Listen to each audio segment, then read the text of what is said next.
Asset management is defined by ISO 55000 as the coordinated activity of an organization to realize value from assets. But what does that look like?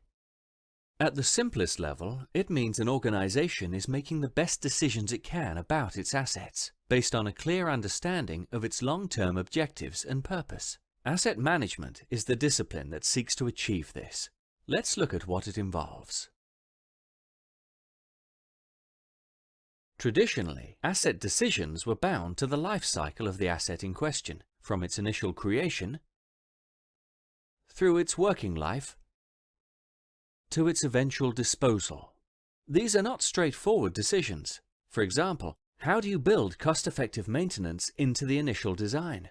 How do you measure the criticality of this asset to the rest of your portfolio? How can you be sure you even need the asset to begin with? Too often we see these kinds of decisions being made in isolation from the rest of the business.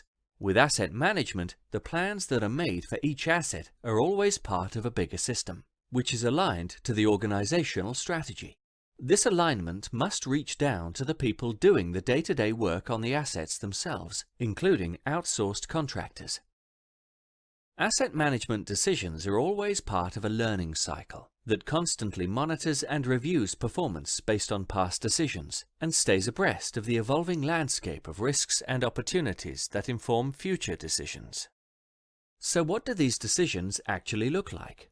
Although there's variation between businesses and industries, typically they'll involve balancing the costs, the risks, and the performance of an asset or assets over a particular timescale.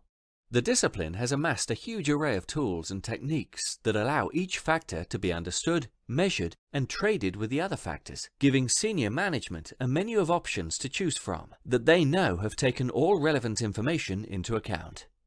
Decisions are only as good as the information they're based on, so an asset managing organization needs to treat its data as a core asset in its own right. There needs to be a simple process for agreeing what information is needed, capturing it and storing it in one place so that there's only one version of the truth.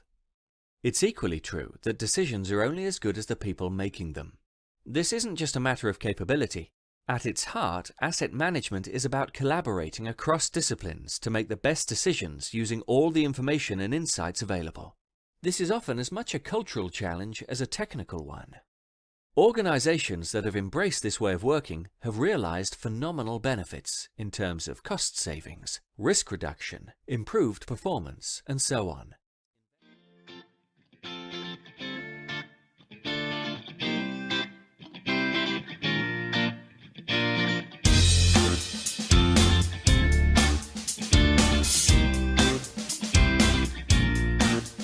Forecast, making decisions based on your better judgment.